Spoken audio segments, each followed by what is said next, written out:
Hello learners, welcome back to my YouTube channel. आज हम पढ़ेंगे वेरियस सोर्सेज ऑफ एनर्जी, जो कि पार्ट है जनरल साइंस का, जिसमें हम देखेंगे कन्वेंशनल सोर्सेज ऑफ एनर्जी क्या होती हैं, non conventional sources of energy क्या होती हैं। साथ में हम इनके एमसीक्यूज़ भी प्रैक्टिस करेंगे साथ साथ में। तो जो मेरी लेक्चर्स देख रहा है उन्हें पता होगा कि हम जो है JKSSB में आने वाले जनरल साइंस का पोर्शन कवर कर रहे हैं। अगर आप JKSSB या किसी भी कम्पिटिटिव एग्ज़ाम की तैयारी कर रहे हैं तो उसमें ऑलमोस्ट जनरल साइंस का पोर्शन हर जगह सेम होता है, तो आपके लिए ये लेक्चर बहुत ज़्यादा यूज़फुल रहेगा। देखिए, हमने ये कौन कौन सा टॉपिक पढ़ ली। ये सिलेबस है जनरल साइंस का, जो कि फ़िलहाल हमारे फाइनेंस अकाउंट असिस्टेंट का पोर्शन है। फर्स्ट टॉपिक हमने कर लिया है न्यूटन, इलेक्ट्रिक करंट भी हमने कर लिया है, केमिकल इक्वेशंस भी हमने कर लिया है, मेटल एंड नॉन मेटल्स भी हमने कर लिया है, कम्युनिकेबल नॉन कम्युनिकेबल डिजीज़ भी हमने कर लिया है, वाइटामिन भी हमने कर लिया है। आज का हमारा टॉपिक है वेरियस सोर्सेज ऑफ एनर्जी। अब देखिए, आपको पहले सिलेबस से देख के पता चलना चाहिए कि हम आज पढ़ क्या रहे हैं। सोर्सेज ऑफ एनर्जी में बताया क्या है कि हमने पढ़ना क्या कि कन्वेंशनल सोर्सेज ऑफ एनर्जी क्या होती हैं और non conventional sources of energy क्या होती हैं। बायोमास, देखिए बायोमास जो है, विंड एनर्जी जो है, सोलर एनर्जी, टाइडल एनर्जी, ये सब किस में आता है? Non conventional sources of energy. तो यही आपने आज पढ़ना है। उसके बाद हमारा रह क्या जाएगा? हमारा न्यूट्रिशनल रह जाएगा, इकोसिस्टम और इन्वायरमेंटल। अब कुल मिला के हमारे जो है वो 3 पोर्शन रह गए हैं जनरल साइंस में, जो कि हम जल्दी कवर करेंगे। तो विदाउट वेस्टिंग एनी टाइम चलिए टॉपिक को स्टार्ट करते हैं। वेरियस सोर्सेज ऑफ एनर्जी, मैंने अभी आपको सिलेबस में बता दिया कि वेरियस सोर्सेज ऑफ एनर्जी में क्या आता है, conventional source of energy and non conventional sources of energy. आपके सिलेबस में दिया क्या क्या हुआ है? नॉन कन्वेंशनल सोर्सेज में आपके सिलेबस में दिया हुआ है बायोमास दिया है हमें, विंड एनर्जी दिया है, सोलर एनर्जी दिया है, टाइडल एनर्जी दिया। Apart from the syllabus geothermal और न्यूक्लियर एनर्जी भी किसका पार्ट होते हैं? Non conventional source of energy का। कन्वेंशनल सोर्स के एनर्जी में आते हैं फॉसिल फ्यूल्स। फॉसिल फ्यूल्स क्या होते हैं? जैसे कोल है, पेट्रोलियम है, नेचुरल गैस है, बिग हाइड्रो प्रोजेक्ट्स जो हैं वो भी हमारे कन्वेंशनल सोर्स ऑफ एनर्जी में आते हैं। ठीक है, अब देखिए कन्वेंशनल सोर्स ऑफ एनर्जी क्या होते हैं और non conventional sources of energy क्या होते हैं। कन्वेंशनल सोर्स एनर्जी जैसे कि कोल है, पेट्रोलियम है, ये धरती पर लिमिटेड क्वांटिटी में प्रेजेंट है। ठीक है, कन्वेंशनल सोर्सेज ऑफ एनर्जी और सालों से इस्तेमाल हो रहे हैं। इनका सबसे बड़ा ड्रॉबैक ये है कि ये पोल्यूशन फैलाते हैं और क्लाइमेट चेंज के लिए सबसे ज़्यादा जिम्मेवार हैं। दूसरी तरफ अगर हम non conventional sources of energy देखें, या जिसे हम रेन्यूएबल सोर्स ऑफ एनर्जी भी बोल सकते हैं, जिसमें आपका विंड आता है, सोलर आता है, बायो एनर्जी आता है, ये नेचुरल रिसोर्सेज से मिलते हैं जो कि लगातार रिप्लेनिश भी होते रहते हैं। अब देखिए, इंडिया का एक बहुत बड़ा हमारा टारगेट है जिसमें हमने बात करनी है कि किस तरह हमने 500 गीगावाट एनर्जी अचीव करनी है। इसमें क्या क्या है कि 2030 तक 500 gigawatt non fossil fuel energy capacity achieve करना है। दूसरा स्टेप क्या है इसका कि 2070 तक नेट ज़ीरो एमिशन तक पहुंचना है, ताकि देश की कार्बन फुटप्रिंटिंग को कम किया जाए। और 2023 तक हमारा ये भी एक गोल है कि 45% रिडक्शन करनी है हमने कार्बन इंटेंसिटी में। 2030 तक हमने और भी क्या, हमारा एक टारगेट है कि रिड्यूस करना है 1 बिलियन ऑफ कार्बन एमिशन, ये भी हमने कम करना है। फिर हमारा 2030 तक एक और टारगेट है कि 50% ऑफ पावर जनरेशन जो हमने करनी है वो कहाँ से करनी है? रेन्यूएबल सोर्सेज ऑफ एनर्जी से करनी है। अब देखिए, इंडिया जो है वो 3rd लार्जेस्ट कार्बन एमिटर है। इंडिया जो है वर्ल्ड में कार्बन एमिट करने वाला कैसा देश है? 3rd नंबर पे है। और इसीलिए हमने ये टारगेट स्टार्ट किया, जिससे इस टारगेट को अचीव करने के लिए एनुअली इंडिया में 45, 45 या 46 गीगावाट हमने एनर्जी जो है वो प्रोड्यूस करनी है, लेकिन थ्रू नॉन फॉसिल फ्यूल से। ठीक है, तभी अगर हम एनुअली इतना ये अचीव करेंगे अपना टारगेट, तब जाके हम 500 गीगावाट एनर्जी तक पहुँचेंगे। अब देखिए, ये इस पिक्चर में बताया गया है कि 2023 वर्सेस 2030 में हमने एक शिफ्ट क्या देखा। 2000 से लेके 2017 तक हमारा जो पावर जनरेशन होता था, थर्मल पावर जनरेशन जो है वो स्टीडली ग्रोथ करता था, लेकिन अब जो है ये डिक्लाइन हो गया है, इसकी जो ग्रोथ है वो कम हो गई, क्योंकि अब जो हमारा शिफ्ट हुआ है रिन्यूएबल कैपेसिटी की तरफ हमारा शिफ्ट हुआ है। जिसमें आप देखिए, जो नेवी ब्लू कलर में बताया गया है वो बताया गया कि 2023 में हमारा सोलर का इतना प्रोडक्शन हुआ और 2023 तक जो है हमारी प्रोडक्शन कितनी होती है। अब देखिए सोलर का जो 2023 से अभी तक शिफ्ट हुआ है 293 गीगावाट शिफ्ट हुआ है। विंड में जो है 2023 से अभी तक 100 गीगावाट शिफ्ट हुआ है। हाइड्रो में देखिए कितना शिफ्ट हुआ है, बायो पावर में कितना शिफ्ट हुआ है, स्मॉल हाइड्रो पावर में कितना शिफ्ट हुआ है। लेकिन अगर आप ध्यान से देखें सोलर और विंड एनर्जी की इंक्रीजिंग इंपॉर्टेंस की वजह से सोलर और विंड सबसे आगे हैं। कि हमारा जो मेन इंडिया ने क्या स्टार्ट किया है, एक बिग स्टेप स्टार्ट किया है, एक remarkable life changing journey start की है, जिसमें हमारा टारगेट क्या है 2030 तक हमने 500 gigawatt non fossil fuel energy achieve करना है। फिर आपने देखा कि 2070 तक हमने क्या करना है, कार्बन फुटप्रिंट को कम करना है। उसमें देखिए बाकी ये सारे स्टेप्स मैंने आपको बता दिया। फिर हमने देखा कि जो शिफ्ट है हमारा 2023 से 2030 तक वो क्या है, थर्मल से थर्मल रेन्यूएबल सोर्सेज की तरफ, जिसमें सबसे आगे इस वक्त सोलर और विंड एनर्जी है, क्योंकि इनकी सबसे ज़्यादा जो है वो शिफ्ट देखी गया, सबसे ज़्यादा यूज़ यही हो रहे हैं। इतना आपको का आइडिया हो गया। अब देखिए हम अपना टॉपिक स्टार्ट करते हैं। हम इतनी बातें कर रहे हैं वेरियस सोर्सेज ऑफ एनर्जी। सबसे पहले हमें पता होना चाहिए कि एनर्जी क्या होती है। Energy is the capacity to do work. Energy एक ऐसी कैपेसिटी है, एक ऐसी क्षमता है जो कि हम काम करने में यूज़ करते हैं। अगर कोई भी चेंज आपको देखने को मिलता है, अगर ये बॉल यहाँ पे पड़ा हुआ है, पहले ये यहाँ था, हमने इस पर कोई भी फोर्स अप्लाई की, अब ये इस पोजीशन से हट के नई पोजीशन पे गया है, तो आपने देखा कि अगर हम कोई भी एनर्जी लगाते हैं तो हमें वो एनर्जी किसकी फॉर्म में, एक चेंज की फॉर्म में देखने को मिलती है। अगर कहीं पे आपको कोई चेंज देखने को नहीं मिलता तो इसका मतलब क्या है कि वहाँ पे कोई एनर्जी नहीं हुई। अगर कोई एनर्जी नहीं हुई तो मतलब कोई भी काम वहाँ पे नहीं हो। यहीं पे ये लिखा हुआ है कि energy means bring about a change, if there is no work that means no energy is applied. आप चल रहे हैं, चलने में भी आपका एनर्जी यूज़ होता है। आप गाड़ी चला रहे हैं, कार मूविंग, उसमें भी एनर्जी यूज़ होता है। बल्ब ग्लो कर रहा है, हर चीज़ में जो है एनर्जी लगती है। अब हम बात करें, हमारा जो मेन टॉपिक है सोर्सेज ऑफ एनर्जी। अगर आपसे कोई पूछता है कि गुड सोर्स ऑफ एनर्जी की क्या करैक्टरिस्टिक्स होनी चाहिए, तो ये पॉइंट्स हैं जिसमें बताया गया है कि गुड सोर्स ऑफ एनर्जी की क्या करैक्टरिस्टिक्स होनी चाहिए। जैसे कि हाई कैलोरीफिक वैल्यू। इसको और इजी वे में समझते हैं। हाई एनर्जी आउटपुट का मतलब है should produce a lot of heat और वर्क पर यूनिट मास और वॉल्यूम। मतलब है ज़्यादा एनर्जी प्रोड्यूस करे और कम फ्यूल से ज़्यादा एनर्जी मिले। जैसे कि एलपीजी है, सीएनजी है, जिसका कैलोरीफिक वैल्यू फायरवुड से ज़्यादा होता है, तो उसमें क्या हाई कैलोरीफिक वैल्यू है। नेक्स्ट है हमारा इजी अवेलेबिलिटी है, जिसको हम बोलते हैं इजी एसेसिबिलिटी, जो कि रेडली अवेलेबल होना चाहिए फॉर लॉन्गर पीरियड्स। मतलब कि आसानी से मिल जाए और हर जगह अवेलेबल हो। जैसे कि सोलर एनर्जी है हमारा, बहुत अबेंडेंट है, हर जगह मिल जाता है। Easy to transport and easy to store without any massive risk. इसका मतलब है कि फ्यूल को स्टोर करना, एक जगह से दूसरी जगह ले जाना आसान हो। पेट्रोल और डीजल को ट्रांसपोर्ट करना रिलेटिवली ईजी होता है। ठीक है। नेक्स्ट है आपका इकोनॉमिकली चीप, जो है कॉस्ट ऑफ एक्सट्रैक्शन जो है उसका कम लगे और उसका यूज़ भी ज़्यादा हो, कम खर्चे में ज़्यादा एनर्जी दे, जैसे कि आपका हाइड्रो पावर प्रोजेक्ट्स हैं। नेक्स्ट आता है आपका इन्वायरमेंटल फ्रेंडली या इन्वायरमेंट फ्रेंडली, जिसमें पोल्यूशन कम हो या हो ही ना, हार्मफुल गैसेस रिलीज़ ना करे। जैसे सोलर एनर्जी और विंड एनर्जी हैं, ये कहाँ इतनी स्मोक और ये चीज़ें रिलीज़ करती हैं। नेक्स्ट है सेफ़ टू यूज़। सबसे पहले होता है कन्वीनियंट एंड सेफ़, जो कि इतना ज़्यादा ह्यूज, जो रिस्क ना करें, हमें थ्रेट ना दें, यूज़ करने में ज़्यादा रिस्क ना हो, एक्सप्लोजन या एक्सीडेंट्स डेंजर कम हो। देन आता है हमारा next step renewable sources. Renewable sources होता है कि जो बार बार यूज़ हो जाएं, जल्दी ख़त्म ना हो। जैसे सोलर विंड है, टाइडल एनर्जी है, ये सब क्या है, जल्दी ख़त्म नहीं होने वाली हैं। देखिए अब देखिए मैंने कहा आपको वेरियस सोर्सेज ऑफ एनर्जी में कौन कौन सी सोर्सेज आती हैं। जैसे सन है, सन से क्या हमें मिलती है, सोलर एनर्जी। विंड से क्या मिलती है हमें, विंड एनर्जी। वाटर से क्या हमें मिलती है, हाइड्रो इलेक्ट्रिक एनर्जी। कोल से क्या हमें मिलती है, हीट एनर्जी। पेट्रोलियम से क्या हमें मिलती है, फ्यूल एनर्जी। बायोमास से क्या मिलता है हमें, biogas, heat energy.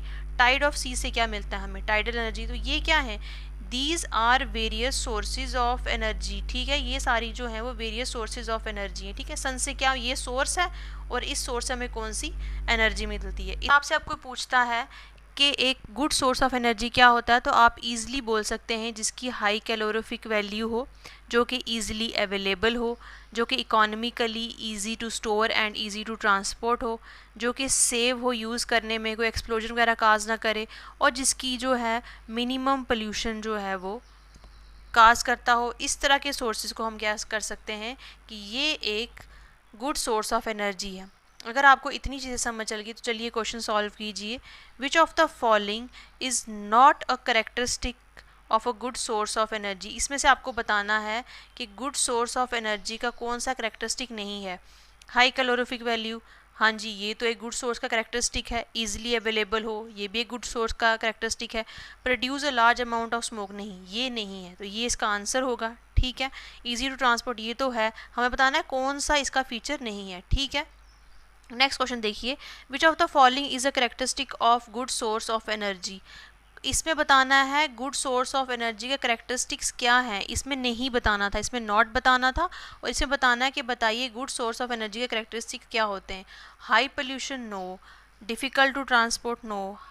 High calorific, हाँ हाई कैलोरीफिक वैल्यू जो हो जिस सोर्स की, तो उसको हम कहते हैं कि ये एक गुड सोर्स ऑफ एनर्जी है। ठीक है, समझ आई, तो ये रहे आपका आंसर। ठीक है, नेक्स्ट देखिए। अब हमें पता है हमारी क्लासिफिकेशन क्या थी एनर्जी सोर्स की। हमारी क्लासिफिकेशन थी कन्वेंशनल और non conventional source of energy. ठीक है, कन्वेंशनल सोर्स ऑफ एनर्जी है जो हम काफ़ी लंबे समय से यूज़ कर रहे हैं। जो चीज़ हम काफ़ी लंबे समय से यूज़ कर रहे हैं नॉन रेन्यूएबल है, लेकिन वो नॉन रेन्यूएबल है, हम उसे बार बार यूज़ नहीं कर सकते हैं, वो ख़त्म हो सकती है। ठीक है, जैसे कि कोल है, पेट्रोलियम है, नेचुरल गैस है, फायरवुड है, बिग हाइड्रो पावर प्रोजेक्ट्स हैं। ये चीज़ें हम यूज़ तो कर रहे हैं लेकिन इनको हम बार बार रेन्यू नहीं कर सकते, इसलिए conventional sources of energy non renewable sources of energy होती हैं। जैसे देखिए कन्वेंशनल सोर्सेज ऑफ एनर्जी को हम और क्या कह सकते हैं, non renewable sources of energy, जो कि ख़त्म हो सकती हैं, एग्जॉस्टेबल। ठीक है, देखिए यहाँ पे जिसमें एन है, जैसे ये नॉन कन्वेंशनल है तो इसका आएगा क्या, रेन्यूएबल। ये है ना कन्वेंशनल एंड नॉन कन्वेंशनल, तो नॉन कन्वेंशनल को आप ऐसे मान लीजिए, इसका उल्टा क्या होगा, नॉन रेन्यूएबल। तो नॉन रेन्यूएबल किसका पार्ट आएगा, कन्वेंशनल का, मतलब दो जगह एन एन नहीं आएगा, तो यहाँ पे क्या बनेगा आपका रेन्यूएबल। जो चीज़ बार बार रेन्यू हो रही है मतलब वो इतनी जल्दी ख़त्म नहीं होगी, तो उसको हम क्या बोल सकते हैं, इनएग्जॉस्टिबल। और जो चीज़ बार बार नहीं बन सकती मतलब वो जल्दी आसानी से ख़त्म हो सकती है, हम उसे बोल सकते हैं एग्जॉस्टेबल। अब देखिए non conventional sources of energy मतलब कि जो मॉडर्न सोर्सेज ऑफ एनर्जी हैं बार बार हम इनको यूज़ कर सकते हैं। सोलर एनर्जी को आप बार बार यूज़ कर सकते हो, विंड एनर्जी को आप बार बार यूज़ कर सकते हो, टाइडल एनर्जी को आप बार बार यूज़ कर सकते हो, जियोथर्मल एनर्जी है, बायोमास है, न्यूक्लियर एनर्जी। बायोमास का मतलब होता है ऐसे ऑर्गेनिक मटेरियल जो कहाँ से मिलते हैं हमें, प्लांट्स और एनिमल से। अब देखिए हमने अभी तक क्या पढ़ा, कन्वेंशनल सोर्सेज ऑफ एनर्जी, जिसमें हमने देखा कि कन्वेंशनल सोर्स ऑफ एनर्जी लंबे समय के लिए यूज़ की जाती हैं, जो कि काफ़ी समय से हम अभी तक यूज़ कर रहे हैं, लेकिन मोस्टली ये नॉन रेन्यूएबल होती हैं। जिसमें हमने अभी क्या देखा, कोल था, पेट्रोलियम था। ठीक है, फिर हमने देखा नॉन कन्वेंशनल सोर्सेज, जिसमें हमने देखा कि ये मॉडर्न सोर्स ऑफ एनर्जी हैं, रेन्यूएबल हैं, जिसमें हमने देखा सोलर एनर्जी है, विंड एनर्जी है, tidal energy, biomass energy, nuclear energy, ये सब होती हैं। अब हम एग्जांपल्स देखेंगे कन्वेंशनल सोर्स ऑफ एनर्जी का। हम अब ये पढ़ेंगे कन्वेंशनल सोर्स ऑफ एनर्जी, जिसमें हम पढ़ेंगे कोल क्या है, कोल कैसे प्रोड्यूस किया जाता है, पेट्रोलियम कैसे प्रोड्यूस किया जाता है, नेचुरल गैस कैसे प्रोड्यूस किया जाता है। ठीक है, अब ये सारी चीज़ें हम पढ़ेंगे, उसके बाद हम कुछ MCQ सॉल्व करेंगे और फिर हम non conventional sources of energy पढ़ेंगे। ठीक है, पहले हम क्या पढ़ेंगे, कन्वेंशनल सोर्सेज ऑफ एनर्जी। सबसे पहले कन्वेंशनल सोर्सेज ऑफ एनर्जी में देखिए कि इसमें बात किसकी होती है, कन्वेंशनल सोर्सेज में, कन्वेंशनल सोर्सेज में हमारी फॉसिल फ्यूल्स की बात होती है। अब ये फॉसिल फ्यूल्स क्या होते हैं और ये बनते कैसे हैं। अब देखिए फॉसिल फ्यूल कैसे बनते हैं, फॉसिल फ्यूल बनते हैं हमारे जो डेड प्लांट्स और एनिमल्स होते हैं, जब ये पौधे और जानवर मर जाते हैं, फिर इनके जो डेड हैं, जो इनके रिमेन्स हैं, वो मिलियन ऑफ ईयर्स उनको लगता है कन्वर्ट होने में फॉसिल फ्यूल में। आप देखेंगे कैसे होता है ये आगे प्रोसेस, लेकिन एक आइडिया आपको हो जाए कि जो डेड प्लांट्स एंड एनिमल्स हैं वो ज़मीन के अंदर दब जाते हैं, फिर मिलियन ऑफ ईयर्स उनको लगते हैं, उनमें हीट एंड प्रेशर लगता रहता है, फोर्स लगती है, हीट एंड प्रेशर इतना ज़्यादा लगता है कि फिर वो ये जो डेड प्लांट्स एंड एनिमल्स हैं ये क्या बन जाते हैं, हमारा फॉसिल फ्यूल। जैसे कि कुछ कोल बनते हैं, कुछ पेट्रोलियम बनते हैं, कुछ नेचुरल गैस बनते हैं, किस तरह अलग अलग चीज़ें बनती हैं। जैसे देखिए यहाँ पे बताया गया है कि plants and animals living in swamp and ocean die. अब देखिए ये जो एनिमल्स हैं, देखिए ये एनिमल्स हैं, ये प्लांट्स हैं। अब ये जब यहाँ पे डेड हो जाएंगे, एरिया भी कौन सा होना चाहिए, स्वैम्पी। स्वैम्पी मतलब दलदल के एरियाज़ में, ठीक है, दलदल के एरियाज़ में ये दफन हो जाने चाहिए, या फिर ऐसे एरिया जहाँ पे ओशन हो। नेक्स्ट स्टेप क्या होगा, अब जो इनके रिमेन्स हैं वो बरीड हो जाएंगे, दफन हो जाएंगे, जिसके ऊपर जो है ये देखिए जो रिमेन्स हैं, दिख रहे हैं आपको, ये मैं कलर चेंज कर लेती हूँ फिर आपको शायद अच्छे से दिखेगा। देखिए ये जो रिमेन्स हैं इसके, अब ये रिमेन्स जो हैं वो दब गए हैं, ये देखिए ये लेयर, अब देखिए ये दब गए। अब इसके अंदर जो है फर्दर और लेयर्स किसी आएंगी, सैंड की लेयर्स आएंगी, सेडिमेंट की लेयर आएंगी, इस तरह इसके ऊपर और लेयर्स जमा होती जाएंगी, बरियल अंडर सेडिमेंट्स। नेक्स्ट क्या होगा, ये लेयर है, इसके अंदर देखिए कितनी ज़्यादा लेयर्स और डिपॉजिट। अब इस पर क्या पड़ेगा, हीट भी पड़ेगा, प्रेशर भी पड़ेगा, जिसकी वजह से क्या होगा, फॉसिल फ्यूल बनना स्टार्ट हो जाएंगे। अब ये जो ऑर्गेनिक मैटर था अब ये कन्वर्ट किस में हो गया, फॉसिल फ्यूल में। फॉसिल फ्यूल में कुछ कोल में कन्वर्ट हुए, कुछ पेट्रोलियम में कन्वर्ट हुए, कुछ नेचुरल गैस में कन्वर्ट हुए। अब देखिए सबसे नीचे जो है वो पानी होता है, उसके ऊपर जो है वो पेट्रोलियम होता है, पेट्रोलियम के ऊपर हमारा नेचुरल गैस अवेलेबल होता है, ठीक है। तो इस तरह फॉसिल फ्यूल जो है वो रॉक्स में, ये जो ये देखिए ये रॉक है और इसके अंदर फॉसिल फ्यूल हमारे ट्रैप होते हैं। अब इसको निकालने के लिए हमें ड्रिल मशीन्स लगानी पड़ती है। ये देखिए इसको एक्सट्रैक्ट करने के लिए हमने ड्रिल मशीन लगानी है, जिसने कोल एक्सट्रैक्ट करना है, जिसने पेट्रोलियम एक्सट्रैक्ट करना है। तो ड्रिलिंग से हम क्या करते हैं, इनको एक्सट्रैक्ट कर लेते हैं। अब देखिए यहाँ पे क्या दिखाया गया, यहाँ पे दिखाया गया है कि मिलियन ऑफ ईयर्स से पहले, काफ़ी समय से पहले क्या होता था, हमारे प्लांट्स एनिमल्स नॉर्मल स्टेट में है, लेकिन जब वो डेड हो जाते हैं, ये देखिए जब वो डेड हो गए, फिर वक्त के साथ साथ अब क्या वो बरीड हो गए। जब वो बरीड हो गए तो अब वो क्या है, फॉसिल फ्यूल में कन्वर्ट हो गए। जब फॉसिल फ्यूल में कन्वर्ट हुए, कुछ उनको आप एज अ सोर्स ऑफ कोयला यूज़ करते हो, कुछ आप उनको as a source of petroleum use करते हो, और कुछ एज अ सोर्स ऑफ हम नेचुरल गैस यूज़ करते हैं, ठीक है। इतनी चीज़ समझ चली। अब हम पढ़ेंगे कि फॉर्मेशन ऑफ कोल, कोयला कैसे बनता है, स्टेप बाय स्टेप। आपने million of years ago there were large forest in swampy areas, जो जिसको मैं अंडरलाइन कर रही हूँ आपने उस चीज़ को ध्यान से देखना है।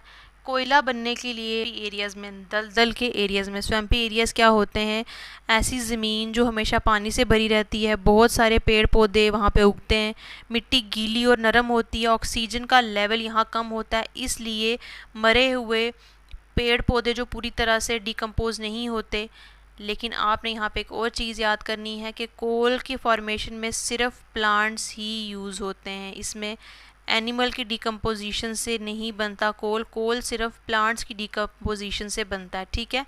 तो कोल किससे बनता है, जब आपके प्लांट्स या फॉरेस्ट डेड हो जाते हैं, लेकिन कौन से एरिया में, स्वैम्पी एरियाज में, ठीक है। Plants died and fail into swamp, swamp में जब ये गिर गए, अब देखिए इसके ऊपर ये सेडिमेंट की लेयर बन गई, लेकिन due to the absence of oxygen ये पूरी तरह डिकम्पोज नहीं होते हैं। देखो water logging, lack of oxygen, the dead plants partially decay and form peat. अब देखिए जो कार्बन है, जब कार्बन डिकम्पोज होने की पहली इनिशियल स्टेज में होता है तो वो क्या बनाता है, पीट।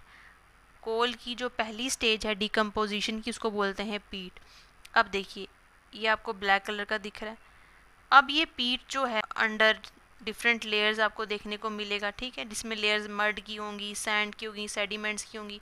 इसमें अब और हीट एंड प्रेशर पड़ेगा। जब इसमें और हीट एंड प्रेशर पड़ेगा, ये प्रोसेस ये नहीं कि रातों रात हो जाए, इसमें मिलियन ऑफ ईयर्स लगते हैं, ठीक है। अब ये पीट जो है वो कोल में ट्रांसफ़र होता है, कोल में कन्वर्ट होता है। कोल में भी अगर बिल्कुल नया नया डिकम्पोज हो रहे हैं उसको हम बोलते हैं पीट। उसको क्या हम बोलते हैं, पीट। मैं इसको जूम कर लेती हूँ, ठीक है। कोल में भी जब नई नई या पेड़ पौधे जब डिकम्पोज स्टार्ट होते हैं तो इनिशियल स्टेज होती है, उसको बोलते हैं पीट। पीट जो है वो पार्शली डिकेड होती है, पार्शली डिकेड प्लांट मटेरियल को हम पीट कहते हैं। पीट जब थोड़ा और डिकम्पोज होता है उसको हम बोलते हैं लिग्नाइट, जो कि कोयला ब्राउन कलर का होता है। अब आगे लिग्नाइट से भी फर्दर स्टेज क्या होती है, बिटुमिनस कोल्ड, जो कि कोयला काले रंग का होता है और इसमें हाई हीट वैल्यू होता है। मोस्टली हम बिटुमिनस कोल भी यूज़ करते हैं। जब और फर्दर वो आगे डिकम्पोज होता है तो बनता है एंथ्रासाइट, जो कि हार्ड ब्लैक कोल होता है और हाईएस्ट हीट वैल्यू। तो सबसे फाइन जो वैल्यू है कोल की, सबसे फाइन क्वालिटी कौन सी होती है, एंथ्रासाइट। और सबसे इनिशियल स्टेज कौन सी होती है कोयले की डिकेइंग में, पीट। ठीक है, सबसे ज़्यादा हम यूज़ क्या करते हैं, ब्यूटेमिनस कोल। अब देखिए यहाँ बताया गया है आपको, विद द टाइम प्लांट्स थे, वो प्लांट्स डिके हुए, डिके होने के बाद वो डिकम्पोज हुए, डिकम्पोज होने के बाद मान लीजिए ये डिकम्पोजिशन है, इसके ऊपर हीट एंड प्रेशर पड़ा। जब हीट एंड प्रेशर पड़ा तो ये अलग अलग चीज़ों में कन्वर्ट हुए, एंथ्रासाइट में कन्वर्ट हुए, बिटुमिनस में हुए, ठीक है, जिनको हम आज as a source of heat energy use करते हैं। इतनी चीज़ समझ चली बेटा, इतनी चीज़ जिसको नहीं समझ चली मुझे बताइए। आई थिंक आपको इतनी चीज़ समझ चल गई होगी, ठीक है, ठीक है, इतनी चीज़ समझ चली। अब देखिए हमने क्या प्रोसेस देखा, कोल लाखों करोड़ों साल पहले बनता है, ठीक है, जो दलदल या फॉरेस्ट में होते हैं उनसे बनता है, मरे हुए पेड़ पौधों से बनता है। स्टेप बाय स्टेप हमने क्या देखा, अब ये स्टेप मैं समझा रही हूँ, ठीक है, ये स्टेप हम समझा रहे हैं कि पहले क्या थे, हमारे डेंस फॉरेस्ट थे, मिलियन ऑफ ईयर्स एगो अर्थ पर बड़े बड़े पेड़ पौधे थे। कौन से एरियाज़ की बात करें, स्वैम्पी फॉरेस्ट की बात करें। फिर क्या हुआ, नेक्स्ट स्टेप हमारा हुआ कि ट्रीज़ और प्लांट जो हैं वो मर गए, दलदल में गिर गए, ठीक है। उसके बाद क्या हुआ, पीट की फॉर्मेशन हुई, फॉर्मेशन ऑफ पीट, ऑक्सीजन की कमी से कौन सी डिकम्पोजिशन हुई, एनारोबिक डिकम्पोजिशन हुई, एनारोबिक कंडीशंस थी, ठीक है। जब एनारोबिक कंडीशंस थी उसके कारण ये क्या हुआ, पूरी तरह डिकम्पोज नहीं हुए। नेक्स्ट स्टेप क्या, फिर बरियल अंडर सेडिमेंट्स। अब जो हैं वो किसके अंदर बरीड होने लगे, सेडिमेंट्स के ऊपर। पैसेज ऑफ टाइम, पीट के ऊपर मिट्टी, रेत और रॉक्स की लेयर जमा होने लगी। फिर नेक्स्ट क्या हुआ, heat and pressure. Million of years तक हीट एंड प्रेशर के कारण पीट धीरे धीरे कोल में बदलना स्टार्ट हो गया। और नेक्स्ट स्टेज है हमारा different kinds of coal form, जिसमें अलग अलग तरह का कोयला बनना स्टार्ट हो गया। जैसे कि जब हीट और प्रेशर बढ़ा उसके साथ साथ क्या हुआ, कोयले की क्वालिटी इम्प्रूव होती गई। फर्स्ट कोयला क्या था हमारा, पीट, जो कि हमारा लोवेस्ट स्टेज का कोयला था, जिसमें कार्बन की क्वांटिटी सबसे कम होती है। नेक्स्ट स्टेज कौन सा था हमारा, लिग्नाइट, जो क्या है, ब्राउन कोयला है और इसमें इसके कंपैरिजन में कार्बन की क्वांटिटी थोड़ी ज़्यादा होती है। बिटुमिनस कोल मोस्ट कॉमनली यूज़ जो है हम कोयला हम यही यूज़ करते हैं। फिर आता है हमारा एंथ्रासाइट, हाईएस्ट कार्बन कंटेंट, इसमें सबसे ज़्यादा कार्बन कंटेंट होता है और जिसमें हाईएस्ट कैलोरीफिक वैल्यू देखी जा सकती है, ठीक है। इतनी चीज़ें आपको समझ चली। तो अब आपने इसमें मेन पॉइंट्स क्या याद रखने हैं कि कोल की फॉर्मेशन क्या होती है। कोल सबसे पहले तो एक फॉसिल फ्यूल है, ठीक है, आपने ये याद रखना। उसके बाद ये बनता किससे है, डेड प्लांट से, ना कि डेड एनिमल से। वहाँ अगर आपको ऑप्शन आता है कि coal is formed from dead animals and plants, no, animal से नहीं बनता। कोल की फॉर्मेशन में मिलियन ऑफ ईयर्स लग जाते हैं। एंथ्रासाइट जो है वो हाईएस्ट कार्बन कंटेंट कोल है और जिसमें हाईएस्ट कैलोरीफिक वैल्यू होती है। पीट जो है फर्स्ट स्टेज है कोल फॉर्मेशन की। ये जो प्रोसेस है जहाँ से कन्वर्जन होता है डेड वेजिटेशन का इनटू कोल, इसको बोलते हैं कार्बनाइजेशन। अब देखिए यहाँ से लेके यहाँ तक ये जो स्टेज है इसको क्या बोलते हैं, कार्बनाइजेशन, क्योंकि कार्बन बन रहा है। ऑल्दो इसमें हीट एंड प्रेशर लग रहा है लेकिन इसके लिए स्पेसिफिकली वर्ड यूज़ किया है कार्बनाइजेशन में। इतनी समझ चली, अगर इतनी समझ चली है तो ये क्वेश्चन सॉल्व करो, ठीक है। कोल इज़ फॉर्म्ड फ्रॉम, कोयला किस चीज़ से बनता है, डेड एनिमल्स से, डेड प्लांट्स से, रॉक से या सी वाटर से। डेड प्लांट्स अभी मैंने पढ़ाया आपको। The process of conversion of dead vegetation into coal is called refining, carbonisation, distillation, calcination, carbonisation. Which is the highest grade of कोयला, कौन सा हाईएस्ट ग्रेड ऑफ कोयला होता है, पीट ये इनिशियल होता है, lignite second stage, bituminous third, anthracite. Which of the following is a conventional source of energy, conventional source of energy का मतलब जिसे हम बार बार यूज़ करते हैं या जिसे हम बार बार यूज़ नहीं कर सकते, जिसे हम बार बार यूज़ नहीं कर सकते, नॉन रेन्यूएबल। सोलर को हम बार बार यूज़ कर सकते हैं, विंड को हम बार बार यूज़ कर सकते हैं, टाइडल को, कोल को हम जो है वो बार बार यूज़ नहीं कर सकते, या कन्वेंशनल को आप बोल सकते हैं जो लंबे समय से, काफ़ी पुराने समय से यूज़ हो रहा है। इसी को हमने क्या नाम दिया कि ये है नॉन रेन्यूएबल, जो जल्दी से ख़त्म हो जाएंगी, बार बार हम इनको यूज़ नहीं कर सकते। Which is the first stage in कोयला फॉर्मेशन, कोल फॉर्मेशन की फर्स्ट स्टेज क्या है? Lignite, anthracite, peat. The process of conversion of dead vegetation into coal is called carbonization। इतनी चीज़ें समझ चली, ये रहे आपके आंसर। ठीक है, अब देखिए हमने अभी क्या पढ़ा कि कोल कैसे बनता है, कोल की कौन सी स्टेज है। अब आपको कोल से अगर कोई क्वेश्चन आता है तो वो आप सॉल्व कर लेंगे। नेक्स्ट है हमारा कि किस तरह जो है वो पेट्रोल बनता है और किस तरह हमारा नेचुरल गैस बनता है। ये क्या हमारे कन्वेंशनल सोर्सेज ऑफ एनर्जी हम पढ़ रहे हैं। अब देखिए नी मरीन ऑर्गेनिज्म से बनता है, जिसमें आपके प्लांट्स भी आते हैं और जिसमें आपके एनिमल्स भी आते हैं जो कि सी लेवल पे, सी में रहते हैं। जब ये डेड हो जाते हैं, अब इनके रिमेन्स जो हैं वो जाके बॉटम में सेटअप हो जाते हैं। अब जिनके ऊपर सैंड भी पड़ता रहता है, मड भी पड़ता रहता है। मिलियन ऑफ ईयर्स मान लीजिए, मिलियन ऑफ ईयर्स के बाद इसमें भी और सेडिमेंटेशन होती जाएगी, जिसमें क्या होगा, हीट और प्रेशर पड़ेगा। अब फिर ये जो वेजिटेशन है, डेड वेजिटेशन, अब ये किस में कन्वर्ट हो जाएगा, आपका पेट्रोलियम में और आपका साथ में नेचुरल गैस में। जब ये नेचुरल गैस में प्रेजेंट हो जाएगा तो इसको ऊपर से कवर कौन करेगा, आपकी रॉक्स कवर करेंगी। फिर इनको एक्सट्रैक्शन के लिए आपका क्या होगा, ड्रिल मशीन लगाया जाएगा, जिससे आपका कोल या नेचुरल गैस निकाला जाएगा बाहर। ठीक है, इसी तरह हमारा नेचुरल गैस का भी प्रोसेस है कि ये जो है मरीन के जो वाटर में जो भी डेड ऑर्गेनिज्म या प्लांट्स हैं उनसे बनता है, बरीड होगा, इन पे प्रेशर लगेगा, नेचुरल गैस बनेगा। नेचुरल गैस फिर थ्रू रॉक्स वो कवर रहेगा, फिर इसको भी एक्सट्रैक्ट किया जाएगा। अब आपने एक चीज़ इसमें याद रखनी है, तो नीचे अगर रिजर्वायर है, मतलब मान लीजिए ये रिजर्वायर है, ठीक है, सबसे नीचे आपका पानी होता है, पानी के ऊपर आपका पेट्रोलियम होता है और नेचुरल गैस जो है वो टॉप पे होता है।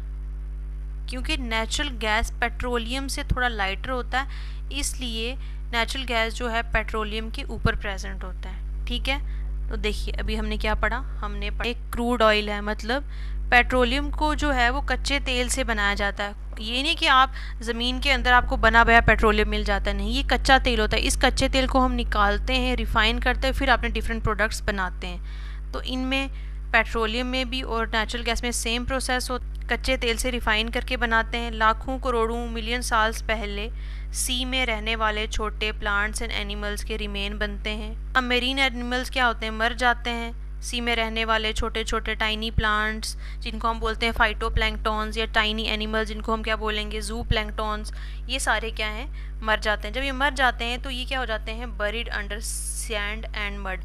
अब क्या होता है, इनके रिमेन सी बेड में जाके जमा हो जाते हैं। विद द टाइम इनके ऊपर रेत, सैंड, मड और सेडिमेंट्स की लेयर जमा होती रहती है। फिर क्या होता है, इन पे हीट और प्रेशर पड़ता है।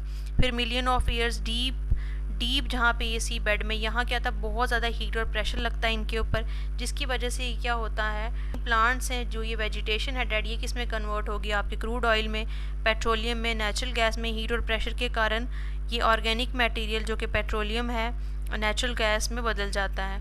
अब ये जो है ट्रैप्ड हो जाता है रॉक्स में। पेट्रोलियम और नेचुरल गैस पोरल रॉक्स के अंदर जमा हो जाता है। इनके ऊपर इम्परमिएबल रॉक होती है। देखो ये आपका रॉक है, ये ठीक है, ये पोरस रॉक है। इस पोरस रॉक के अंदर सबसे पहले क्या, पानी है आपका, फिर आपका पेट्रोलियम है, फिर आपका नेचुरल गैस है। मैंने अभी आपको बताइए थोड़ा लाइटर होता है, ये पोरस है, लेकिन ये बाहर एकदम ना निकले, इसके ऊपर ये जो है पोरस रॉक है, लेकिन इस पोरस रॉक के भी ऊपर एक और रॉक होती है जिसको हम बोलते हैं इम्परमिएबल रॉक। इसके ऊपर इम्परमिएबल नॉन पोरस रॉक की लेयर होती है जो कि इन्हें बाहर निकलने से रोकती है। फिर क्या होता है, नेक्स्ट स्टेप आपका एक्सट्रैक्शन। एक्सट्रैक्शन क्या करना, हमने ऑयल वेल से ड्रिलिंग के थ्रू पेट्रोलियम और नेचुरल गैस को निकाला जाता है। अब आपने इसमें क्या चीज़ें याद करनी है कि नेचुरल गैस पेट्रोलियम से हल्की होती है, इसलिए रिजर्वायर में ऑयल के ऊपर जमा रहती है ऑयल के नीचे क्या होता है, वाटर होता है। तो अगर रिजर्वायर में देखा जाए तो आपने ये चीज़ें याद रखनी है। सबसे नीचे क्या होता है आपका, पानी, बॉटम में, बॉटम के ऊपर क्या आपका, पेट्रोलियम, पेट्रोलियम मिडल में होता है। और फिर आपने ऊपर देखा कि सबसे ऊपर क्या होता है हमारा, नेचुरल गैस, जो कि टॉप पे प्रेजेंट होता है। इतनी चीज़ें समझ चली। तो हमने यहाँ पे रिवीजन के लिए लिखा हुआ है, पेट्रोलियम क्या है, फॉसिल फ्यूल है, जो कि किसके रिमेन से बनता है, टाइनी प्लांट्स और एनिमल्स के। कोल किससे बन रहा था, सिर्फ प्लांट से, ना कि एनिमल से, लेकिन ये दोनों से बनता है। इसको बनने में मिलियन ऑफ ईयर्स लग जाते हैं। फिर पेट्रोलियम जो है वो क्रूड ऑयल से एक्सट्रैक्ट किया जाता है। नेचुरल एक्ट जो गैस है वो किसके ऊपर प्रेजेंट होता है, अबव पेट्रोलियम। नेचुरल गैस भी एक फॉसिल फ्यूल है। जो नेचुरल गैस में ज़्यादातर जो कंपोजिशन होती है वो मीथेन की कंपोजिशन होती है, ठीक है। ये क्लीनेस्ट फॉसिल फ्यूल है क्योंकि ये कम स्मोक और पोल्यूटेंट्स काज करता है कोल या पेट्रोलियम से, ठीक है। दो चीज़ें आपने यहाँ याद रखनी है कि नेचुरल गैस में सबसे ज़्यादा प्रेजेंट क्या होता है, मीथेन में, और ये क्लीनेस्ट सोर्स ऑफ एनर्जी है, क्लीनेस्ट फॉसिल फ्यूल है, ठीक है। इतनी और पेट्रोलियम में डिफरेंस क्या है, कोल किससे बनता है आपका, डेड प्लांट से, पेट्रोलियम किससे बनता है आपका, मेरीन प्लांट और एनिमल्स से। ये आपका दलदल इलाके में पाया जाता है, ये सी ओशन में पाया जाता है। फर्स्ट स्टेज क्या आता है इसमें, पीट, इसमें कोई भी पीट नहीं बनता। इसको जो प्रोसेस है उसको बोलते हैं कार्बनाइजेशन, और इसमें एज सच कोई प्रोसेस नहीं होता, तो हम बोलते हैं कि हीट और प्रेशर से क्या बन गया, पेट्रोलियम। इतना बन गया। तो चलिए क्वेश्चन सॉल्व कीजिए। Petroleum is formed from the remain of, petroleum किससे रिमेन से बनता है, डेड ट्री से, dead marine plants and animals, rocks, किससे बनता है बताइए। ये बी दो बारी रिपीट हो गया, सॉरी, ठीक है, ये दो बारी रिपीट हो गया। इसका आंसर क्या है, marine plants and animals. Petroleum को और क्या कहा जाता है, diesel, crude oil, kerosene, LPG. Petroleum जो कहाँ से निकलता है, क्रूड ऑयल से। इस क्रूड ऑयल से आगे ये चीज़ें हम निकालते हैं, डीजल, केरोसिन, एलपीजी। एलपीजी जो है वो नेचुरल गैस से निकलती है, ठीक है। Which fossil fuel is generally found above petroleum in the underground reservoir. अब बताओ, सबसे नीचे क्या था, पानी, पानी के ऊपर क्या था, पेट्रोलियम, पेट्रोलियम के ऊपर क्या था, नेचुरल गैस। तो उन्होंने पूछा है कि कौन सा फ्यूल जो है पेट्रोलियम के अबव पाया जाता है, पेट्रोलियम के ऊपर क्या, natural gas. Natural gas is mainly composed of, natural gas किस चीज़ की बनी होती है, hydrogen, methane, oxygen, nitrogen, methane. Which gas is considered the cleanest fossil fuel, किसको क्लीनेस्ट फॉसिल फ्यूल कहा जाता है, नेचुरल गैस को। Natural gas is usually found, natural gas कहाँ पाई जाती है, above water, above petroleum, below coal, above petroleum, petroleum के ऊपर पाया जाता है, ठीक है। ये रहे आपके आंसर। अब देखिए, कन्वेंशनल यूज़ में हमारा फायरवुड भी आता है। हम काफ़ी समय से अपनी जो है सोर्स ऑफ एनर्जी क्या है, एक हमारा, हम लकड़ी का भी यूज़ करते हैं। लकड़ी का यूज़ कैसे करते हैं, हम जंगल से ट्रीज़ काट के ले आते हैं, ठीक है। अब इसमें क्या होता है, ये ट्रीज़ बनते कैसे हैं, हमारी फोटोसिंथेसिस से। फोटोसिंथेसिस में क्या होता है, हमारा सनलाइट यूज़ होता है, वाटर यूज़ होता है, न्यूट्रिएंट्स हमारे यूज़ होते हैं। फिर अब इन ट्रीज़ को हम काटते हैं। जब इन ट्रीज़ को हम काटते हैं किस पर्पज़ के लिए, फूड वायर के लिए, घर बनाने के लिए, कई चीज़ें, कई ज़्यादा उसके पर्पज़ होते हैं। लेकिन इसमें क्या होता है, अगर इसमें मॉइस्चर प्रेजेंट है तो इसको धूप में रख के पहले इसका मॉइस्चर उड़ाया जाता है, वुड ड्राइड की जाती है सन में, ताकि इनमें जो एक्सेस मॉइस्चर है वो निकल जाए। फिर जो है अब आपका फायरवुड जो है वो रेडी टू यूज़ होता है, चाहे आपको कुकिंग के लिए यूज़ करो, हीटिंग के लिए यूज़ करो। मोस्टली आप देखना विलेजेस में या जंगलों में क्या ये वहाँ पे यूज़ किया जाता है फायरवुड के तौर पर, ठीक है। खाना बनाने में भी काम आता है। रिन्यूएबल सोर्स ऑफ एनर्जी है। अगर आप बार बार प्लांट्स को उगाते भी रहें, डिफॉरेस्टेशन कर रहे हैं तो साथ में रिफॉरेस्टेशन भी करें।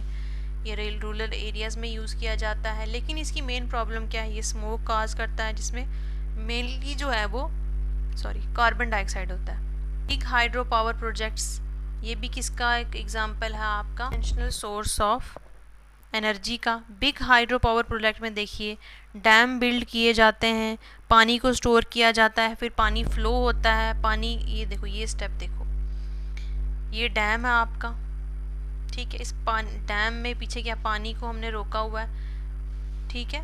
डैम में पानी को रोका हुआ है। फिर क्या होता है, जब ये पानी रुकेगा तो यहाँ पे देखिए ये पाइप्स लगाई हैं, इनको बोलते हैं पेन स्टॉक, ठीक है। जब ये पानी यहाँ से आएगा तो ये जो टरबाइन है, जब इस पर प्रेशर पड़ेगा तो टरबाइन क्या होगी, रोटेट करेगी। जब रोटेट करेगी तो आपका जनरेटर चलेगा। जब जनरेटर चलेगा तो यहाँ से क्या होगा, बिजली होगी। जब बिजली चलेगी तो आपके हाउस होल्ड में, घरों में जो है वो बिजली चलेगी। अब देखो, power project generate electricity by using energy. जो बड़े हाइड्रो पावर प्रोजेक्ट्स हैं उसमें बिजली कैसे यूज़ होती है, बिजली कैसे प्रोड्यूस होती है, चलते पानी से जिसको हम स्टोर करते हैं। देखिए कुछ big hydro power projects India में, जैसे भाखड़ा नंगल डैम है जो कि कहाँ पे आपका प्रेजेंट है, हिमाचल प्रदेश में। तहरी डैम है उत्तराखंड में। सरदार सरोवर डैम है गुजरात में। नतापा झकरी डैम है हिमाचल प्रदेश में। तो ये रेन्यूएबल सोर्स ऑफ एनर्जी है, इरिगेशन में भी काम आता है, आपके फ्लड कंट्रोल में भी काम आता है। अगर डैम बना लेते हैं तो उससे क्या होता है, फ्लड वगैरह कम आते हैं। आपको पानी किस लिए यूज़ होता है, पानी पीने के भी यूज़ होता है, बाकी एनर्जीज भी यूज़ होती हैं, ठीक है। और कई सारी एग्जांपल्स हैं आपकी, ठीक है। तो इसमें हमने क्या देखा, सबसे पहले कोई भी रिवर है, ठीक है, उस रिवर में हमने क्या किया, डैम को बिल्ड किया। A big dam is constructed, एक डैम कंस्ट्रक्ट करना है। डैम कंस्ट्रक्ट करने के बाद पानी को आपने स्टोर करना है, वाटर कलेक्ट करना है रिजर्वायर में बिहाइंड द डैम, ठीक है। फिर आपने पानी को फ्लो करवाना है थ्रू पाइप्स, जिनको हम बोलते हैं पेन स्टॉक। अब ये जो पानी फ्लो करेगा थ्रू पाइप्स, ये किसको रोटेट करेगा, टरबाइन को। टरबाइन जाके क्या करेगा, जनरेटर को स्टार्ट करेगा। जनरेटर में क्या होगा आपका, ये मैकेनिकल एनर्जी से इलेक्ट्रिकल एनर्जी में कन्वर्ट होगी, जिससे आपकी इलेक्ट्रिसिटी प्रोड्यूस होती है, इलेक्ट्रिसिटी सप्लाई होती है, ठीक है। ये हमने पढ़ी कन्वेंशनल सोर्स ऑफ एनर्जी। अब बताओ, क्वेश्चन सॉल्व करो। Firewood is mainly obtained from coal mine, trees, petroleum, sea plant, trees से। Hydro electricity is generated by using wind, sun, flowing water, coal, flowing water. Which of the following is a renewable source of energy, इसको हम बार बार use कर सकते हैं, कोयला, petroleum, firewood. कोयला आपका क्या है, कन्वेंशनल सोर्स है, कन्वेंशनल को हम क्या बोलते हैं, नॉन रेन्यूएबल। पेट्रोलियम आपका कन्वेंशनल है, कन्वेंशनल को हम बोलते हैं नॉन रेन्यूएबल। नेचुरल गैस आपका नॉन रेन्यूएबल, पीछे बचा गया फायरवुड और मैनेज सस्टेनेबल, ठीक है। तो ये रहे आपके आंसर। अब हम स्टार्ट करते हैं non conventional source of energy. Non conventional source का मतलब है कि जो मॉडर्न सोर्सेज ऑफ एनर्जी की, ये रिन्यूएबल सोर्सेज ऑफ एनर्जी जिनको हम बार बार यूज़ कर सकते हैं। अगर यूज़ कर सकते हैं तो ये इतनी जल्दी ख़त्म नहीं होते। ये चीज़ें आपने याद रखनी है। अगर आपको पूछता है कन्वेंशनल सोर्स ऑफ एनर्जी क्या है, नॉन रेन्यूएबल या रेन्यूएबल, नॉन रेन्यूएबल, ठीक है। ये आपको मैंने ट्रिक बताई थी, जिसमें एक में नॉन हुआ तो उसमें दूसरे में नॉन नहीं आएगा, ठीक है। ये रेन्यूएबल हुए। सिलेबस में आपके क्या दिया हुआ है, सिलेबस में आपके दिया हुआ है बायोमास नॉन कन्वेंशनल में, wind energy, solar energy, tidal energy, ये आपके सिलेबस में मेंशन है। अपार्ट फ्रॉम दिस जियोथर्मल भी है, न्यूक्लियर एनर्जी भी है। बायोमास में क्या क्या आ जाता है आपका, काउ डंग आ जाता है, क्रॉप के रेजिड्यू, वुड आ गई, एग्रीकल्चर वेस्ट, इन सब को यूज़ करके हम कैसे एनर्जी बनाते हैं, ठीक है। सबसे हम पहले पढ़ेंगे बायोमास। बायोमास क्या है, बायोमास दो वर्ड से मिलके बना है। बायो मीन्स लिविंग ऑर्गेनिज्म, मास मीन ऑर्गेनिक मैटर। तो ये एक ऐसा सब्सटेंस है जिसको हम बोल सकते हैं is any plant and animal waste that can be use to produce heat and electricity. Examples क्या है बायोमास की, बायोमास प्लांट से भी मिलता है, एनिमल से भी मिलता है, और हमारे हाउस होल्ड से भी बायोमास हमें मिलता है। प्लांट जैसे वुड है, वुड हम यूज़ करके हीट एनर्जी बनाते हैं, हमारा ड्राइड लीफ हमें यूज़ होता है। क्रॉप के रेजिड्यू हम यूज़ करके अपनी एनर्जी प्रोड्यूस कर सकते हैं। एनिमल में जैसे काउ डंग है, उससे हम गोबर गैस बनाते हैं, बायोगैस जिसे बोलते हैं। पोल्ट्री वेस्ट को हम यूज़ करके हीट एनर्जी प्रोड्यूस कर सकते हैं। एनिमल के मैन्योर को यूज़ करके हम फर्टिलाइजर्स वगैरह बना सकते हैं।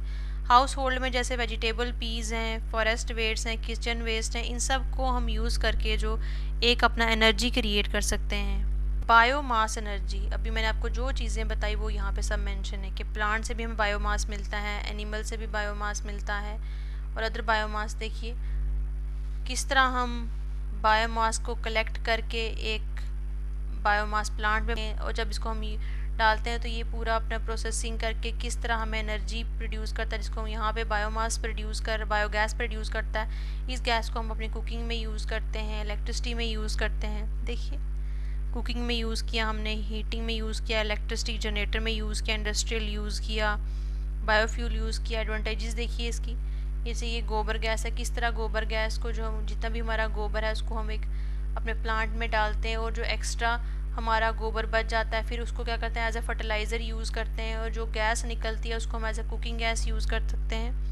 इसमें एक चीज़ ये देखनी है कि बायोमास का काफ़ी सारा यूज़ होता है। बायोमास डायरेक्ट भी आपका यूज़ किया, जैसे बायोमास डायरेक्टली भी आप बर्न कर सकते हो, जैसे वुड है, अगर आप लकड़ी को जलाया तो आप डायरेक्टली उसमें क्या यूज़ कर सकते हो, हीटिंग के लिए, कुकिंग के लिए यूज़ कर सकते हो। क्रॉप के रेजिड्यूल हैं उससे आप बर्न करके हीट प्रोड्यूस कर सकते हो।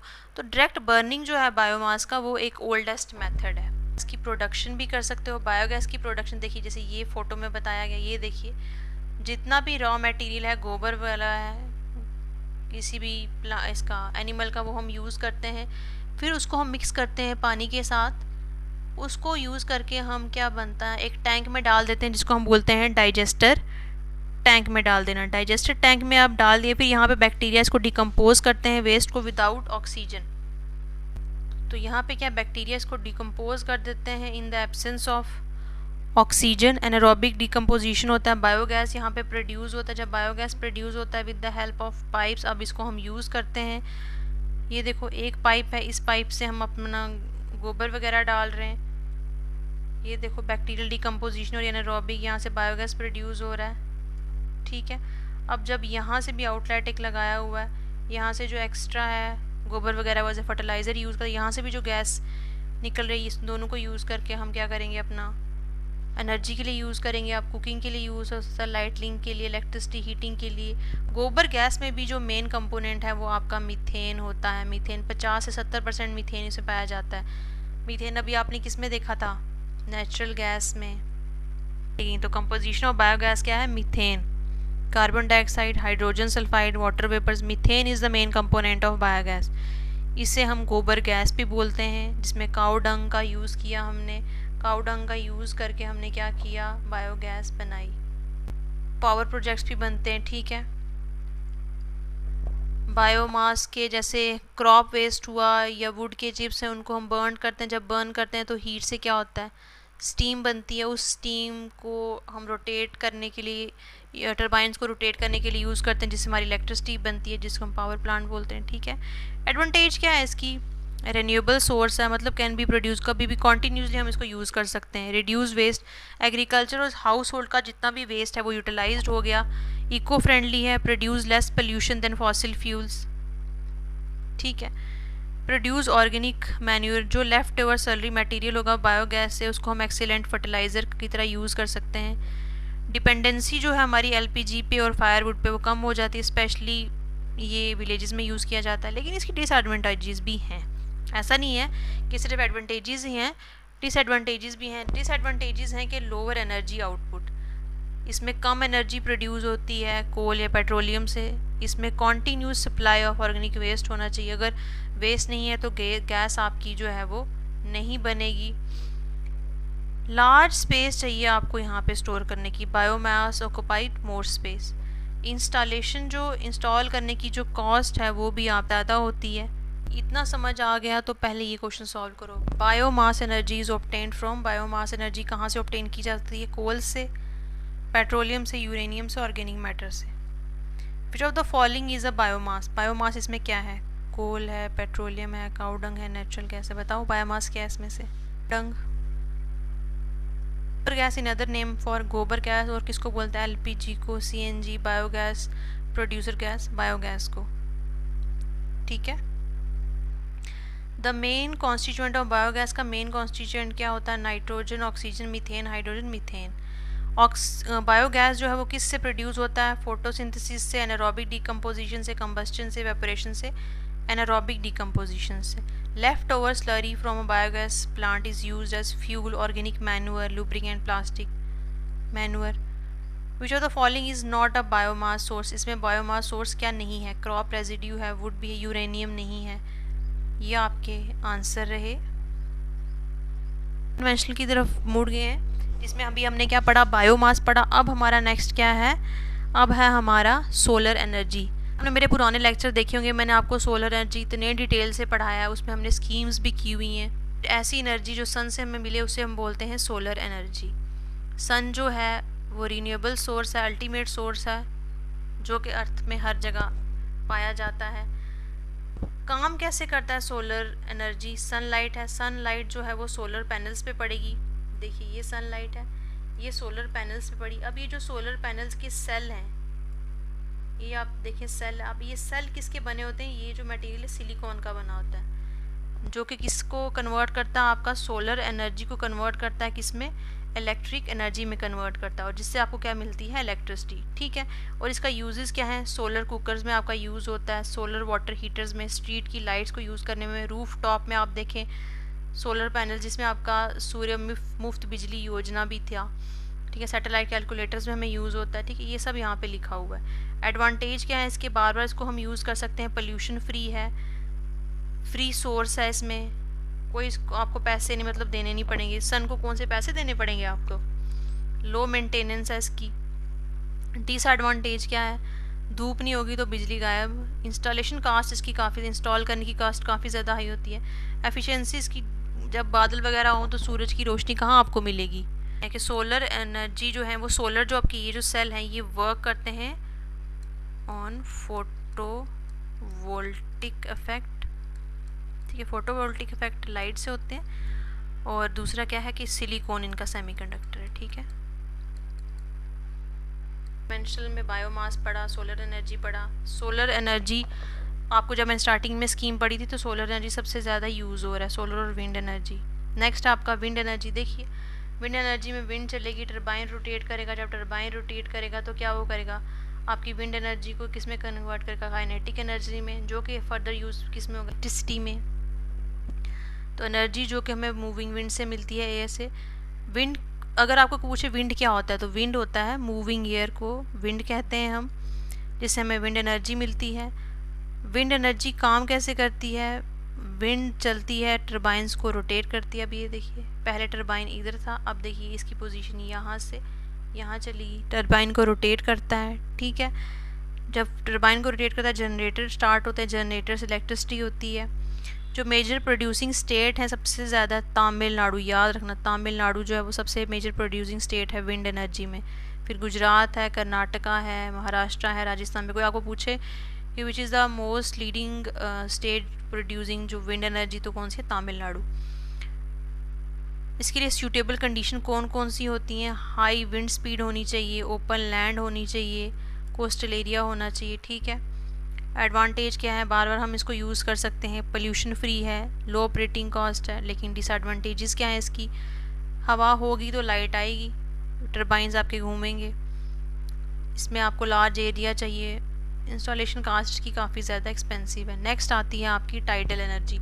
टाइडल एनर्जी मतलब कि आपकी सी में जो टाइड्स जो हैं, हाई टाइड्स जब आएंगी, हाई टाइड जब आएंगी तभी आपकी क्या करेंगे? टरबाइंस घूमेंगे, जनरेटर स्टार्ट होगा तो इलेक्ट्रिसिटी प्रोड्यूस होगी। ठीक है, energy produce from rise and fall of sea water is known as tidal energy. Tidal energy किसकी वजह से होती है? Gravitational pull of sun and moon. ये देखिए ये अर्थ है, सन अपनी तरफ, ठीक है, तो ग्रेविटेशनल पुल मून अपनी तरफ खींचता है, सन अपनी तरफ खींचता है। लेकिन अगर आप देखो तो सन का जो डिस्टेंस है ज़्यादा दूर हो जाता है, इसलिए जो ज़्यादा पुल होता है वो मून जो ज़्यादा लगता है कंपैरिजन टू सन, क्योंकि सन जो है वो दूर होता है अर्थ से। काम कैसे करता है? जब हाई टाइड्स आती हैं, जब हाई टाइड्स आती हैं तो पानी जो है वो फ्लो करती है, टरबाइंस लगाए होते हैं पानी के अंदर, टरबाइन रोटेट करते हैं, इलेक्ट्रिसिटी जनरेट होती है। अब हाई टाइड्स आती कब है? हाई टाइड जो है या तो फुल मून के अंडर आती हैं, जब न्यू मून होता है तब भी जो है वो हाई टाइड्स आती हैं, जिनको बोलते हैं स्प्रिंग टाइड्स। एडवांटेज क्या है? बार बार इसको यूज़ कर सकते हैं, प्रिडिक्टेबल है, हाई टाइड आने वाली, पोल्यूशन फ्री है। लेकिन लिमिटेड लोकेशंस पे हर जगह थोड़ा ना लगा सकते हो, और ये हाई कॉस्ट। अब देखो मैं आपको दिखाती हूँ, अर्थ है, ये मून है, ये सन है। ठीक है, हाई टाइड्स कब आती है? इनको बोलते हैं स्प्रिंग टाइड। ठीक है, जब फुल मून होगा या न्यू मून होगा।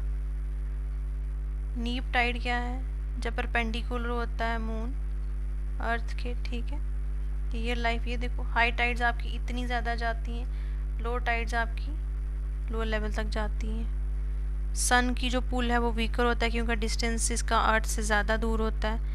मून का जो पुल है वो स्ट्रॉन्गर होता है क्योंकि ये अर्थ के नज़दीक होता है। यही बोला है कि मून का स्ट्रॉन्ग इफेक्ट क्यों होता है सन से, क्योंकि मून जो है वो अर्थ के नज़दीक पाया जाता है। ये देखो टाइडल एनर्जी, ये देखो टाइड्स लगाई हुई हैं, ये इंस्टॉलेशन कास्ट, ये बेस टाइड देखो, टरबाइन मूव कर रहे हैं, टरबाइन मूव कर रहे हैं, इनके नीचे ये देखो जनरेटर लगे हुए हैं, इलेक्ट्रिसिटी जनरेट करके तो आपके घरों तक बिजली पहुंचती है। टाइड्स राइज या fall due to moon gravity, देखो फिर टरबाइन, टाइड मूव होती है, टरबाइंस मूव करते हैं, जनरेटर चलता है, इलेक्ट्रिसिटी प्रोड्यूस होता है। आपके सिलेबस में जो था अभी तक मैंने करवा दिया। आउट ऑफ सिलेबस जो है जियोथर्मल, कभी कभी ये भी क्वेश्चन में पूछ लेते हैं, ठीक है, कि जियोथर्मल जो है एनर्जी क्या होता है, किसके अंडर आता है। जियोथर्मल सबसे पहले तो non conventional source of energy, ठीक है। जियोथर्मल एनर्जी क्या, heat obtained from the interior या इनसाइड ऑफ द अर्थ। अर्थ है, इसके अंदर क्या, जब भी मैग्मा या लावा गर्म होता है, अब वो लावा गर्म होने से क्या होता है, अर्थ की सरफेस गर्म होती रहती है, जो यहाँ पे अगर वो पानी वगैरह कुछ भी प्रेजेंट है वो क्या होता है, गर्म होते रहते हैं, जो कि स्टीम बनाते रहते हैं। अब इन स्टीम को हम यूज़ करके जो है वो टरबाइंस को मूव करते हैं, जनरेटर मूव करता है, जिसकी वजह से इलेक्ट्रिसिटी जो है वो प्रोड्यूस होती है। देखिए, जब भी मैग्मा या रॉक्स जो है मेल्ट होती हैं उसको बोलते हैं मैग्मा। उस मैग्मा से क्या होता है, हीट प्रोड्यूस होती है, सरफेस जो आपकी बहुत ज़्यादा गर्म हो जाती है, पानी जो है अब गर्म होकर स्टीम बनना स्टार्ट हो जाता है। फिर इस स्टीम को, ये देखिए, अब इस स्टीम को यूज़ किया जाता है टरबाइन को रोटेट करने के लिए, जिससे इलेक्ट्रिसिटी हमारी जनरेट होती है। इलेक्ट्रिसिटी जनरेशन हुई या हीटिंग बिल्डिंग्स, ठीक है। रेन्यूएबल सोर्स है, पूरे साल काम कर सकता है, वेरी लो पोल्यूशन है, लेकिन ये स्पेसिफिक एरिया में ही पाया जाता है, हर जगह थोड़ा ना मैग्मा की मोल्टन रॉक्स प्रेजेंट होती हैं। कॉस्ट भी इसकी जो है वो हाई होती है इंस्टॉल करने की। न्यूक्लियर एनर्जी, तो अभी हमने क्या देखा, जियोथर्मल की हमने क्या देखा, inside the earth hot rocks होती हैं, मैग्मा मतलब मोल्टन रॉक्स होती हैं, अंडरग्राउंड जो पानी वो गर्म हो जाता है, फिर वो स्टीम बनता है, किस तरह जो स्टीम को हम टरबाइन को रोटेट करने के लिए यूज़ होता है, जनरेटर जिससे इलेक्ट्रिसिटी होती है। मोस्टली आपके जो जियोथर्मल एनर्जी है ना वो कहाँ कहाँ देखने को आपको मिलती है, जैसे हॉट स्प्रिंग हो वहाँ मिलता है, गीजर्स हो, वॉल्केनिक रीजन्स हो, या तो मैग्मा हो अर्थ के क्रस्ट के नीचे। अब नेक्स्ट है आपका nuclear energy. Energy produce by splitting heavy atomic nuclei is called nuclear energy. Nuclear energy ऐसी एनर्जी है जो कि न्यूक्लियस या हम बोलते हैं सेंट, ये एटम है, इसके सेंटर में क्या प्रेजेंट है, एटम, जिसको हम क्या बोलते हैं, न्यूक्लियस, ठीक है। तो न्यूक्लियर एनर्जी ऐसी एनर्जी है जो कि रिलीज होती है from the nucleus, from the centre of an atom during nuclear. अब अगर इसमें न्यूक्लियर रिएक्शन होती है तो तब जो एनर्जी निकलती है हम उसको बोलते हैं न्यूक्लियर रिएक्शन। न्यूक्लियर रिएक्शन में न्यूक्लियर रिएक्शन होंगी कैसे, या तो वो टूटेगा या तो वो जुड़ेगा। अगर टूटेगा तो हम उसे बोलते हैं न्यूक्लियर फिशन, और अगर जुड़ेगा तो हम उसे बोलते हैं न्यूक्लियर फ्यूजन। तो इधर जो हमें न्यूक्लियर फिशन की बात कर सकते हैं कि न्यूक्लियर एनर्जी किस तरह हैवी न्यूक्लियस जैसे कि यूरेनियम है, हैवी न्यूक्लियस जैसे कि प्लूटोनियम है, वो टूटते हैं, टूट के वो किस तरह स्मॉलर न्यूक्लियाई में बनते हैं, स्मॉलर न्यूक्लियाई बनने के बाद वो किस तरह large amount of energy release करते हैं, ठीक है। तो जब भी यूरेनियम एब्जॉर्ब करता है एक न्यूट्रॉन, ये स्प्लिट हो जाता है स्मॉलर एटम्स में और रिलीज़ करता है huge amount of heat energy, more neutrons और रेडिएशन, इसको हम बोलते हैं, एक चेन रिएक्शन स्टार्ट कर देता है, ठीक है। जब फिजन होगी, टूटेगा यूरेनियम, फिजन टूटना, जिससे क्या होगा, हीट प्रोड्यूस होगी। ये देखो, ये यूरेनियम है, ये यूरेनियम टूटा, फिजन हुई, फ्रेगमेंट्स में हुआ। जब ये टूटा, देखो, जब ये टूटा तो ये अब क्या हीट प्रोड्यूस कर रहा है। जब हीट प्रोड्यूस कर रहा है तो ये किसको कर रहा है, टरबाइंस को रोटेट, देखो टरबाइंस को रोटेट करेगा, टरबाइंस के बाद जनरेटर रोटेट करेगा, जिससे हमारी इलेक्ट्रिसिटी प्रोड्यूस हो जाएगी। तो यूरेनियम से क्या हुआ, यूरेनियम से हीट निकली, टूटने से फिर से स्टीम निकली, स्टीम को हमने टरबाइन को रोटेट करने में यूज़ किया, जो कि आगे जनरेट, इसके बाद वो स्टेप लिखना है, इधर जनरेटर पहले होगा, जब जनरेटर स्टार्ट होगा फिर आपकी इलेक्ट्रिसिटी यूज़ होगी। एडवांटेज क्या है, इसमें एनर्जी आपको काफ़ी ज़्यादा मिल जाएगी, लो ग्रीन हाउस गैस एमिशन होती है। लेकिन डिसएडवांटेजेस क्या हैं, अगर ये रेडियो एक्टिव वेस्ट इसके बहुत ज़्यादा निकलता है, एक्सपेंसिव प्लांट है, और न्यूक्लियर एक्सीडेंट्स का भी हमें इसमें खतरा रहता है, ठीक है। कौन कौन से एटम्स आपने याद रखने, एक तो आपने यूरेनियम याद रखना है, दूसरा आपने प्लूटोनियम याद रखना, और तीसरा इसमें ना थोरियम भी यूज़ होता है। ठीक है, इतनी चीज़ें समझ चली। चलो ये क्वेश्चन सॉल्व करो। Solar cell are made up of copper, silicon, aluminium, iron. Silicon. Solar cell convert heat into electricity, solar energy into electric energy, mechanical energy into electricity. Wind energy is produced using, wind energy को आप कैसे produce कर सकते हो? Battery लगा के, generator लगा के, ट्रांसफार्मर लगा के, इन्वर्टर लगा के। बताओ विंड एनर्जी को कैसे यूज़ कर सकते हो? जब हम विंड एनर्जी यूज़ करते, वहाँ मैंने आपको बैटरी कहीं पढ़ाया था, ट्रांसफार्मर पढ़ाया, इन्वर्टर पढ़ाया था, जनरेटर पढ़ाया था ना। Which state is the India's leading producing of wind energy, मैंने पढ़ाया था आपको। पंजाब, तमिलनाडु, बिहार। कौन सा था? तमिलनाडु। गोबर गैस को हम और क्या बोलते हैं? LPG, CNG, biogas, water gas. Biogas. Main constituent क्या है बायोगैस का? Nitrogen, oxygen, methane, hydrogen, methane. Tidal energy जो है वो किससे प्रोड्यूस होती है? Gravitational pull of sun and moon. याद रखना भाई, ये नहीं कुछ यहाँ पे अर्थ हो तो आप अर्थ लिख के आ जाए, मून और सन का। गोबर गैस का दूसरा नाम क्या है? LPG, CNG, producer gas, biogas. Thermal energy जो है वो कहाँ से ऑब्टेन की जाती है? सनलाइट से, ओशन से, हीट इनसाइड द अर्थ या एयर से। बताओ। Geothermal. Geo means earth, heat, तो ऐसी हीट जो कि अर्थ के अंदर हो। Which fuel is use in nuclear reactor, कौन सा फ्यूल यूज किया जाता है? Coal, petroleum, uranium. Uranium. Nuclear energy किससे प्रोड्यूस की जाती है हमारी? न्यूक्लियर फिशन से, ऑक्सीडेशन से, कंबस्टन से या फ्यूजन से। न्यूक्लियर एनर्जी जुड़ने से तो नहीं, न्यूक्लियर फिशन टूटने से होती है। ये रहे आपके आंसर। आई होप आपका आज का लेक्चर बहुत यूज़फुल रहा होगा।